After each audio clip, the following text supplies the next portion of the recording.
नमस्कार मित्रों, मैं आरसी पांडे अच्छा एकेडमी की तरफ से आप लोगों को हिंदी पढ़ा रहा हूँ। हमारे द्वारा पढ़ाए गए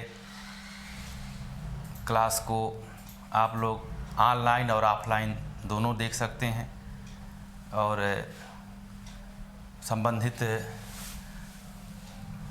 नंबर पे आप कॉल कर सकते हैं। देखें, बहुत मेहनत से हम लोग आप लोगों को पढ़ाते हैं। आप लोग लाइक और शेयर अवश्य करें। देखें, हम आज पढ़ाएंगे आप लोगों को वर्णमाला।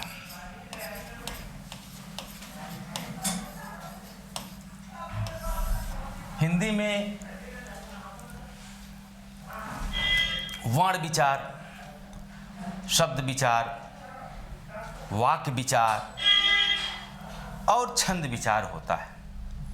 इसी में पूरी हिंदी समाहित है और हम आज का विषय लिए हैं वर्णमाला। वर्णमाला में सबसे पहले क्या है? ध्वनि। अब यहीं से हमारी हिंदी शुरू होती है। ध्वनि आप लोग जानते हैं कि मनुष्य, पशु, सजीव, निर्जीव सभी ध्वनि निकालते हैं। पशुओं की ध्वनि, पक्षियों की ध्वनि अलग होती है, मनुष्यों की ध्वनि अलग होती है और यहाँ तक कि निर्जीव जैसे हवा का चलना, नदी का बहना आदि। हमको निर्जीव वस्तुओं द्वारा ध्वनि, पशु पक्षियों द्वारा ध्वनि, इन ध्वनियों से हमसे कोई लेना देना नहीं है। व्याकरण का कोई लेना देना नहीं है। हमको मनुष्य के मुंह से निकली हुई बोलियों से मतलब है। तो अब देखें, मनुष्य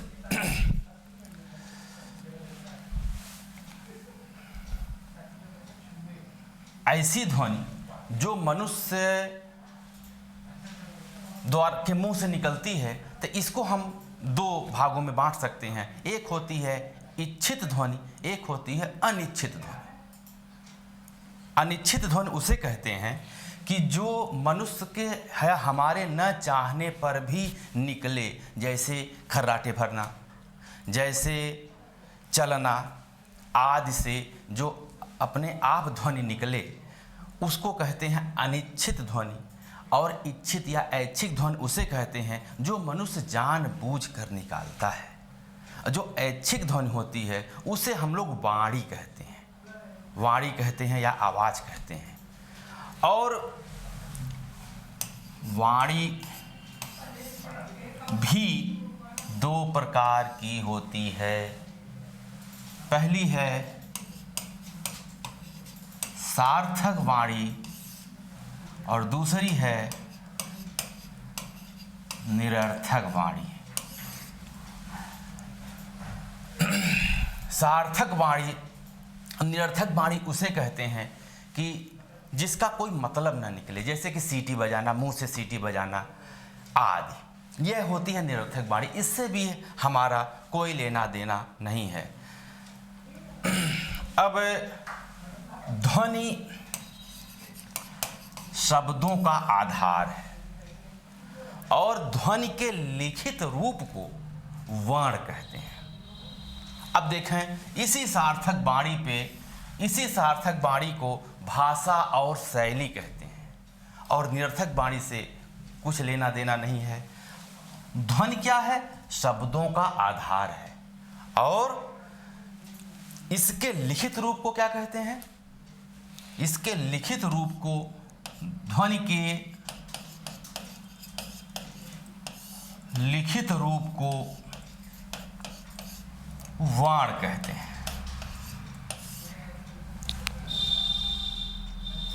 ध्वनि के लिखित रूप को वर्ण कहते हैं। यहीं से हमारी हिंदी शुरू भी होती है और यहीं से आप लोगों के क्वेश्चन बनते हैं। अब देखें, ध्वनि बोलने और सुनने के काम आती है और वर्ण लिखने और पढ़ने के काम आते हैं। तो इस तरीके से ध्वनि और वर्ण क्या है, वर्ण लिखने के काम आते हैं।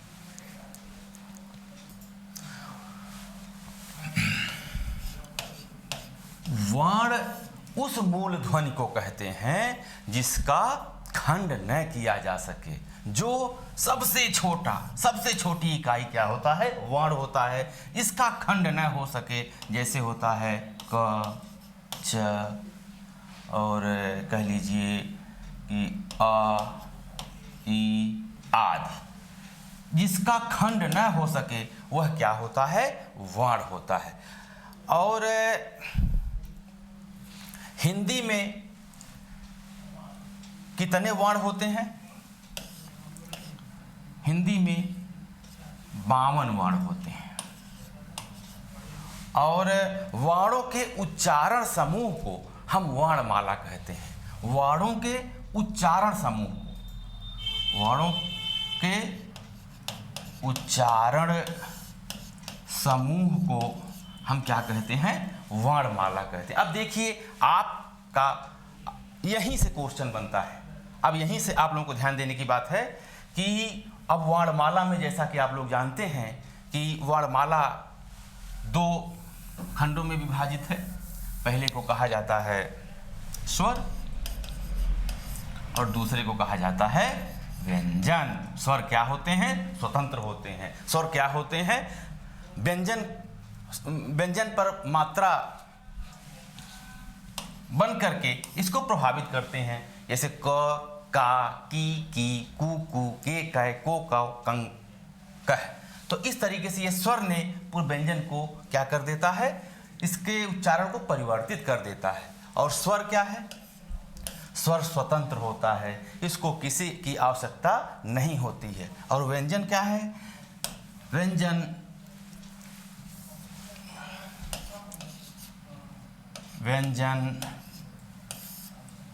स्वर के सहायता से बोले जाते हैं। जैसे कि क प्लस आ, इसमें व्यंजन क में आ भी, बिना आ के हम बोल ही नहीं सकते हैं।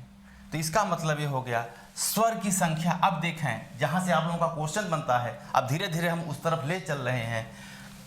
स्वर की संख्या कितनी होती है, 11 होती है। कौन कौन स्वर हैं, अब इस पहले स्वर को ही देख लेते हैं। जैसे कि जैसे है आ, ई, ऊ और री, 11 होते हैं। फिर उसके बाद है आ, ई, ऊ। ये इसको कहा जाता है ह्रस्व स्वर, और इसको कहा जाता है, मतलब 4 ह्रस्व स्वर हैं और 3 क्या है, दीर्घ स्वर है। वर्णमाला थोड़ा सा झलाऊ होती है, इसीलिए आप लोग उबिएगा मत, ध्यान से देखिएगा। क्योंकि अब आयोग, कोई भी आयोग हो, वह ज़्यादा से ज़्यादा वर्णमाला से क्वेश्चन पूछता है। और हमारा प्रयास है कि आपको सरल से सरल भाषा में बताएं। इसको कहते हैं दीर्घ स्वर। दीर्घ स्वर 2 ह्रस्व स्वरों या मूल स्वरों के योग से बनता है। जैसे अ प्लस अ बराबर आ, ई प्लस ई बराबर ई, ऊ प्लस ऊ बराबर ऊ। और इसका दुगुना समय इसमें लगता है। मूल स्वर का दुगुना समय लगता है दीर्घ स्वर में, और दीर्घ स्वर का, मूल स्वर का तिगुना समय प्लुत में लगता है। एक होता है, लेकिन यह हिंदी में नहीं बल्कि संस्कृत में होता है। खाली एक शब्द इसका होता है, यह है ओम। और इसका कोई पहचान नहीं, कोई चिन्ह नहीं होता है। इसीलिए 3 हिंदी का 3 लिख करके मां लिख दिया जाता है। यही ओम में ही प्रयोग होता है प्लुत और कहीं नहीं प्रयोग होता है। और ज़्यादातर नाटकों में या उपन्यास में इस तरीके से जहाँ पे यह दिखाना होता है लंबी राम, वहाँ पे कभी कभी प्लुत का प्रयोग किया जाता है, नहीं तो हिंदी में प्लुत का प्रयोग नहीं होता है। यहाँ पे ह्रस्व स्वर और दीर्घ स्वर। और तीसरा है, आप लोग देख लें, तीसरा है, अब कौन कौन बचा है, ए, आए, ओ और आओ, ये 4 बचे हैं। इसको कहते हैं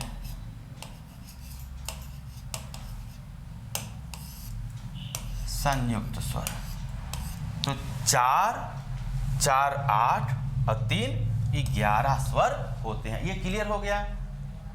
अब हम आगे चलते हैं, जहाँ से व्यंजन से बहुत क्वेश्चन पूछे जाते हैं, और आज हमारा यह प्रयास रहेगा कि व्यंजन से कोई भी क्वेश्चन आप लोग गलत करके न आए। अब देखें व्यंजन, ध्यान दीजिएगा आप लोग। देखें एक चीज और आप लोग ध्यान दीजिए, अंग और अ है, इसको क्या कहा जाता है, अयोगवाह। कभी कभी परीक्षा में पूछ लिया जाता है निम्नलिखित में से अयोगवाह कौन है, तो अंग और अह को अयोगवाह कहा जाता है। व्यंजन में आप लोग जानते ही हैं, क से लेके ज्ञ तक के वर्ण को व्यंजन कहा जाता है, और ये व्यंजन बिना स्वर के सहायता से नहीं बोले जाते। जैसे अब आप लोग जानते ही हैं, क, ख, ग, घ और ङ, इसको कहा जाता है कंठ। ये कंठ से बोले जाते हैं, इसीलिए कहा जाता है कंठ स्वर, क, ख, कंठ से बोले जाते हैं। दूसरा है, और दूसरी बात है, इसको बोला जाता है क वर्ग। जब हम क वर्ग बोलें तब आप लोग समझ जाइए कि क, ख, ग, घ, अंग। और दूसरा है च, छ, ज, झ और या, इसको कहा जाता है च वर्ग और कहा जाता है तालव्य। ये तालव्य व्यंजन है। कभी कभी पूछ लिया जाता है निम्नलिखित में से तालव्य व्यंजन कौन है, निम्नलिखित में से कंठ कौन है। ये तालु से, जिह्वा को तालु से स्पर्श करा के ध्वनि निकाली जाती है, जैसे च, छ, ज, इसी प्रकार से। अब है, इसको कहा जाता है चा वर्ग, इसको कहा जाता है चा वर्ग। और इसको कहा जाता है च वर्ग। च वर्ग में च, छ, ज, झ, या। उसके बाद आता है ट वर्ग, इसको बोला जाता है मूर्धन।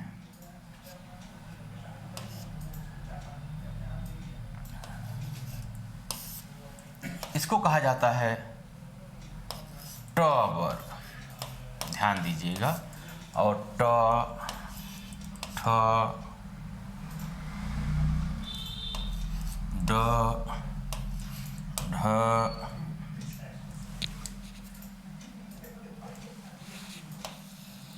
ढ, इसको कहा जाता है मूर्धन और ट वर्ग कहा जाता है। फिर उसके बाद आता है त वर्ग, दंत्य, त, थ, द, ध और ना, इसको कहा जाता है त वर्ग और कहा जाता है इसको दंत्य।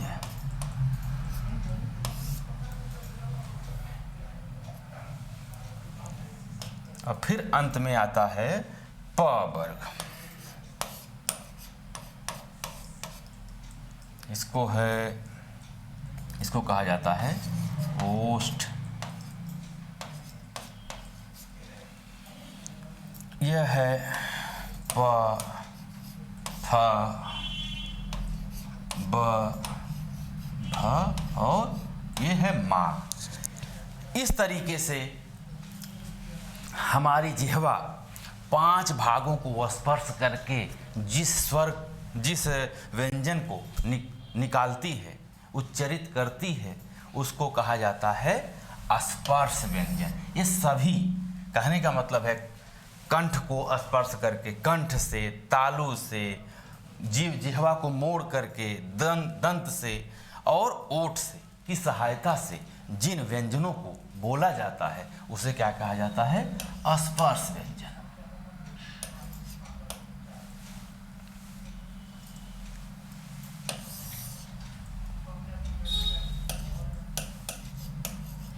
उसको बोला जाता है स्पर्श व्यंजन। स्पर्श व्यंजन की संख्या कितनी है कभी कभी पूछ देता है, तो आप लोग कहेंगे 27। इसमें देखें 25 ही है, लेकिन इसमें 2 और है द्विगुण, जिसको कहा जाता है द्विगुण।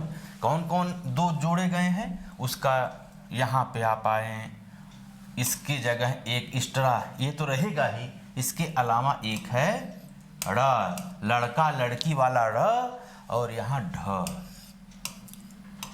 ये तो इस तरीके से ये 2 नए इसमें ऐड किए जाते हैं। इस तरीके से स्पर्श व्यंजनों की संख्या 27 हो जाती है। देखें, इसको कहा जाता, कभी कभी पूछ देता है निम्नलिखित में से द्विगुण व्यंजन है, तो इसको द्विगुण व्यंजन या उच्छिप्त व्यंजन, इसका एक नाम और भी है उच्छिप्त व्यंजन। तो र और ढ़ को उच्छिप्त या द्विगुण व्यंजन कहा जाता है। ये वर्णमाला से क्वेश्चन ज़्यादा पूछने लगा है, और हालांकि यह बहुत ही नीरस विषय है शुरुआत में, लेकिन आप लोग ध्यान दीजिए। और हमारा यह विश्वास और प्रयास दोनों है कि हम यहीं आप लोगों का क्लियर करा दें और याद करा दें। तो हमने अभी तक यही बताया है कि स्वरों की संख्या जो परीक्षा में पूछे जाते हैं, स्वरों की संख्या 11 है, जिसमें ह्रस्व क्या क्या है? ह्रस्व है अ, ई, उ और री। दीर्घ कौन सा है? आ, ई और उ, 3। 4 कौन से हैं? ह्रस्व हैं। और उसके बाद संयुक्त कौन सा है? अ, ए, ऐ और ओ, औ। ये क्या है? ह्रस्व संयुक्त अक्षर है, सॉरी, संयुक्त स्वर है। इस तरीके से स्वरों की संख्या 11 हो जाती है। और ये आप लोग ध्यान दीजिएगा कि व्यंजनों की संख्या मूल रूप से 33 है, और मूल रूप से 33 ही है। और इसको भी हम, और हाँ, एक चीज़ और इसमें अभी छूट गया है। ये इतना क्लियर हुआ? अब आप लोग स्क्रीनशॉट ले लें, चाहे जैसे भी इसको लिख लें, इसके बाद हम इसको मेट करके आगे बढ़ें।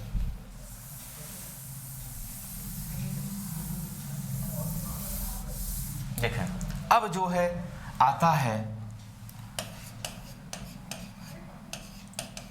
अंतस्थ। अंतस्थ व्यंजन में आता है य, र, ल और व। ये इसको कहा जाता है अंतस्थ व्यंजन। बहुत पूछा गया है। इसको अर्ध स्वर भी कहा जाता है, बहुत बार परीक्षा में पूछा गया है। निम्नलिखित में से अर्ध स्वर हैं, तो इसको अर्ध स्वर भी कहा जाता है।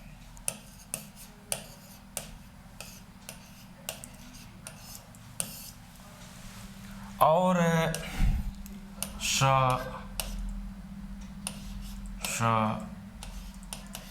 श और ह, इसको कहा जाता है ऊष्म व्यंजन।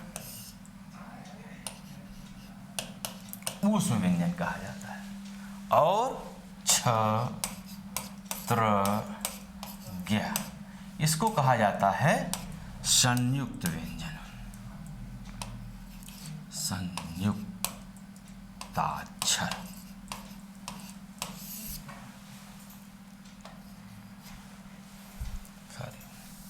संयुक्त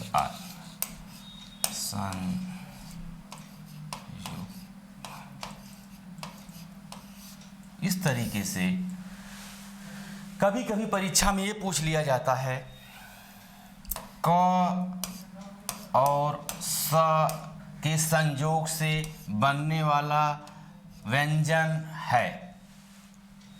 क और स के सहयोग से बनने वाला व्यंजन है, कौन सा है? तो आप लोग ध्यान रखिएगा, श, कक्षा वाला श। क और श के योग से बनता है। कभी कभी ये पूछ लिया जाता है कि छ निम्नलिखित में संयुक्त अक्षर कौन सा है, निम्नलिखित में संयुक्त व्यंजन कौन सा है, ये क्वेश्चन ये बन सकता है। और कभी कभी ये पूछ लिया जाता है कि सा है का और का प्लस सा, का प्लस सा, का प्लस सा। देखिए इसमें हलंत है, इसमें हलंत नहीं है। और का प्लस सा, इस तरीके से 4 विकल्प दे सकता है। तो आप लोग ध्यान रखिएगा कि शा में का में हलंत लगेगा और सा में हलंत नहीं रहेगा। इस प्रकार से त्र है। त्र को कैसे लिखेंगे? त में हलंत प्लस र, तो ये हो जाएगा त्रा। इसी प्रकार से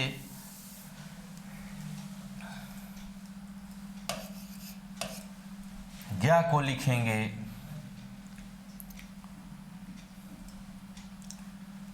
जा और या को मिला के क्या बनता है? ज्ञा।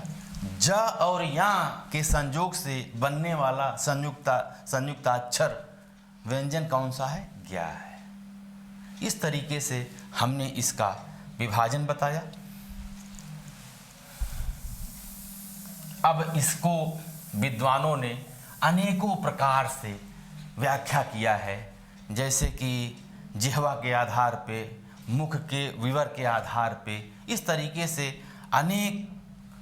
अनेक इसके खंड हैं। लेकिन इसमें जो महत्वपूर्ण है, जो परीक्षा में हमेशा पूछे जाते हैं, हम आपको वह बताने चल रहे हैं। ध्यान दीजिएगा। अब इसके बाद महत्वपूर्ण है कि जो व्यंजन का विभाजन है और दूसरा क्या हो सकता है।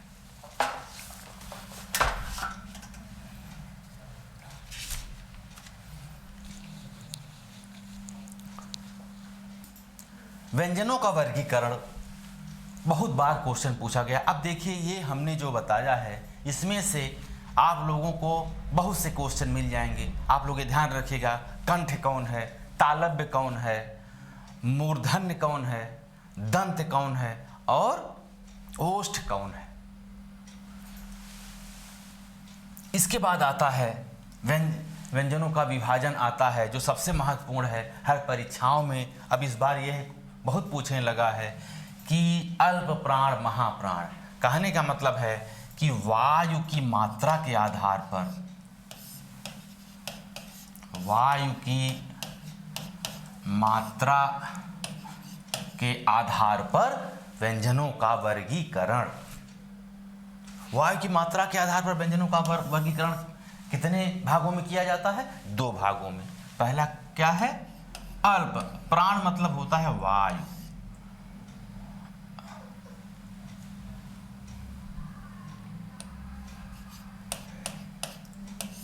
और दूसरा क्या है? महाप्राण। महाप्राण, इसको ध्यान रखिएगा, इसको हम बढ़िया से लिख दे रहे हैं। वायु की मात्रा के आधार पर व्यंजनों का वर्गीकरण ये है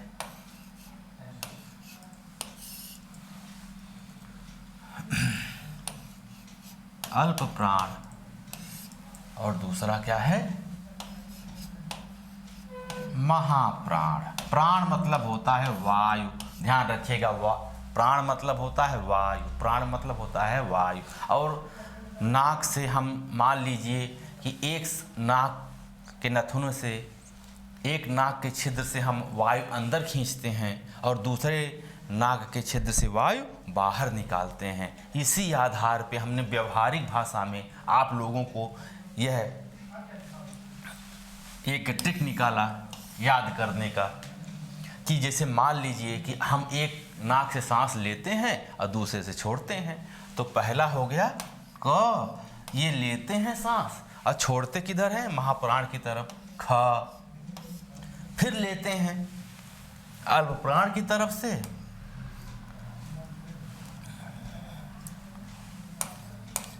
और छोड़ते हैं महाप्राण की तरफ। फिर लेते हैं अल्प प्राण की तरफ। तो इस तरीके से क, ग और अंगा 1 3 5, यह 1 3 5 में क्या हो जाता है, कभी कभी संदेह हो जाता है हर जगह, मतलब किसी भी वर्ण का, जैसे कंठ ले लीजिए, कंठ में 5 वर्ण आते हैं, क ख ग घ और अंगा। 5 में से 1 3 5 अल्प प्राण होता है और महाप्राण 2 और 4 होता है। ये कभी कभी परीक्षा में कंफ्यूज हो जाता है, कंफ्यूजन हो जाता है और गलत उस पर आप लोग टिक लगा के चले आते हैं। तो इसको याद करने का तरीका व्यवहारिक रूप से ये है कि प्राण मतलब होता है सांस, सांस लेना और छोड़ना, इसको ध्यान रखिएगा। सांस आप ऐसे इस तत्काल इसको क्लियर करने के लिए वहीं खटाक से बना लीजिएगा इस तरीके से, अल्प प्राण महाप्राण लिख के। सांस लेना शुरुआत क से करिए, महाप्राण पे छोड़िए, फिर अल्प प्राण से लीजिए, महाप्राण पे छोड़िए। इस तरीके से आपका क्लियर हो जाएगा। तो हम बता रहे हैं इसी तरीके से हर वर्ग में होगा, 1 3 5 हर वर्ग में होगा, 1 3 और 5। फिर उसके बाद च वर्ग में जाइए तो होगा च लेना और छ छोड़ना, ज लेना और झा छोड़ना और या। तो इस तरीके से आप लोग पूरा निकाल सकते हैं जितना भी है। बस आपको याद क्या करना है, ये तो क्लियर हो गया। याद जो असली चीज अल्प प्राण में करना है वो करना है य र ला और वा, यही आपको याद करना है। य र ला वा क्या है, अल्प प्राण है, और महाप्राण क्या है, ऊष्म। कहने का मतलब है अंतस्थ क्या है, अल्प। अंतस्थ क्या है, अ से अंतस्थ, आ से अल्प। ये इस तरह से भी याद कर लीजिए, अ से अंतस्थ और अ से अल्प। यह क्या है, अल्प प्राण है। महाप्राण में क्या है, ऊष्म, गर्मी। जब गर्मी, महाप्राण जब ज्यादा सांस देंगे तो गर्मी होगी, तो इसका मतलब ये हो गया ज्यादा घर्षण होगा तो गर्मी होगी, तो महा होगा, महाप्राण। तो इसको याद करने का तरीका यही है, तीनों सा, कहने का मतलब स और हा, इसको कहा जाता है महाप्राण। इतना ही आपको याद करना है। और दूसरा और अंतिम हम आपको बता दे रहे हैं, वायु की मात्रा के आधार पे व्यंजनों का वर्गीकरण हमने बता दिया। इसी प्रकार से स्वर तंत्री के कंपन के आधार पे व्यंजनों का वर्गीकरण, बस ये आखिरी है। इसके बाद ये आपका पूरा क्लियर हो जाएगा और इसमें से ज़्यादा से ज़्यादा क्वेश्चन आप लोग खुद कर लेंगे। आप लोग आजमा के देख लीजिएगा। अब आता है स्वर तंत्री के कंपन के आधार पर,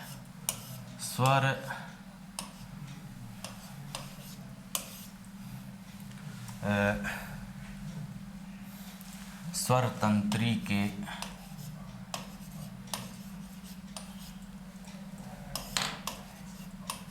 कंपन के आधार पर व्यंजनों का वर्गीकरण। स्वर तंत्री का जब कंपन होगा, इसको भी 2 भागों में हम विभाजित कर सकते हैं। एक को कहा जाता है अघोष,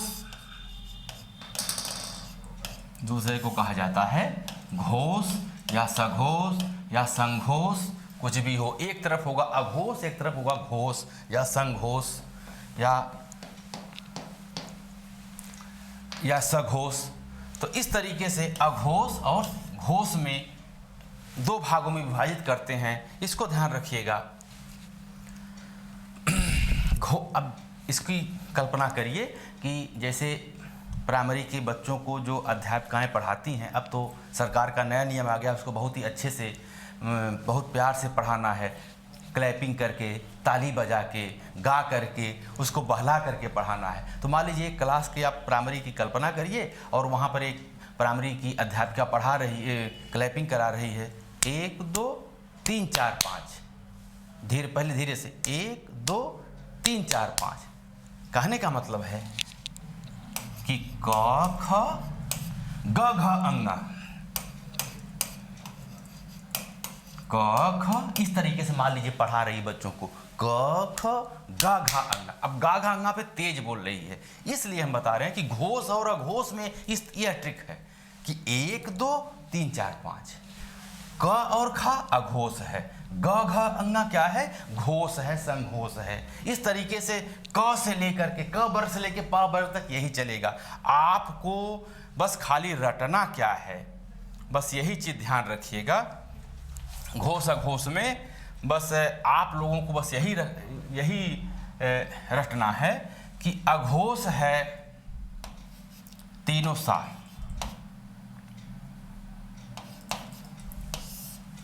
और घोष है इधर या र ला वा और हा।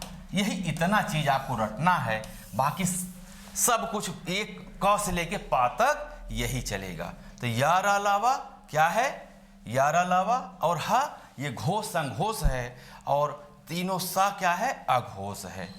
तो इस तरीके से यह आपका पूरा वर्णमाला हमने कम से कम सब समय में ज़्यादा चीज़ बता दिया। और ऑफलाइन ऑनलाइन हमारा दोनों क्लास चलता है। आप लोगों को अगर समझ में आया हो तो लाइक और शेयर अवश्य करिएगा। धन्यवाद।